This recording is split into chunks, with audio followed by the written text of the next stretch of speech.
The charity founder stood in front of everyone. "You don't earn a place here, you've only used our name," he said. I quietly handed out the emails showing how I had raised every donor and brought in every sponsor. Every head turned. Growing up with a trust fund made me invisible. My parents' charity galas, I was the awkward kid in the corner while they worked the room. At 16, I started volunteering. Not because they asked, they didn't notice. I just wanted to feel useful. I learned donor management, built the email lists, created the social campaigns. By 18, I'd brought in 6 figures in new donations. Mom and dad thought it was their connections. The first time I brought in a major donor, I was 17. Mrs. Chen, a tech executive who'd never given to our cause before. I'd researched her interests, found she'd lost her sister to the same disease we fought, and wrote her a personal letter. Not a form letter, a real one. She donated $50,000. My mom saw the check and called her friend Margaret to celebrate. Another one of our longtime supporters came through. I was standing right there. At 18, I organized our first youth fundraising drive, reached out to every private school in the state, created a competition with prizes. We raised $127,000 in 3 months. The board meeting minutes credited renewed community outreach efforts. My name wasn't mentioned once. I started keeping records, not because I planned anything, just because I needed proof I existed. Every email I sent to donors, every pitch deck I created, every social media campaign I ran at 2 a.m. because I actually cared about the mission. I saved it all. By 20, I'd personally brought in over $2 million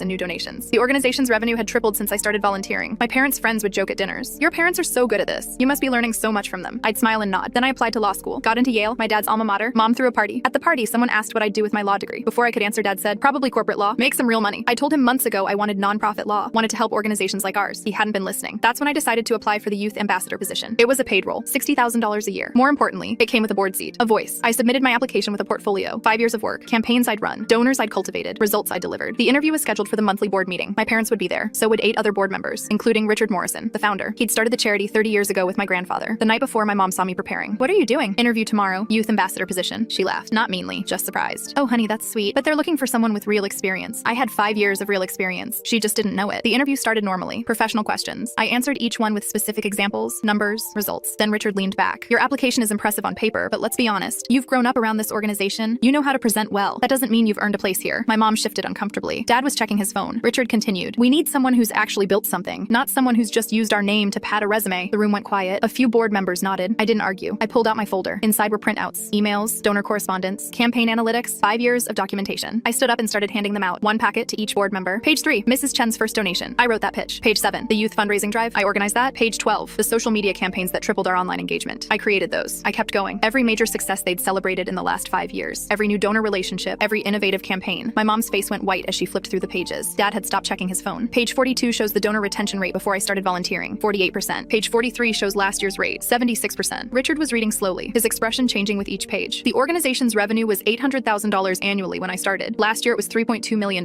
Page 51 breaks down exactly which initiatives drove that growth. Every head in the room turned toward me. The founder looked up from the packet, his face unreadable. My dad finally spoke. We didn't know." I met Richard's eyes. "So let me ask again, did I earn a place here, or did I just use your name?"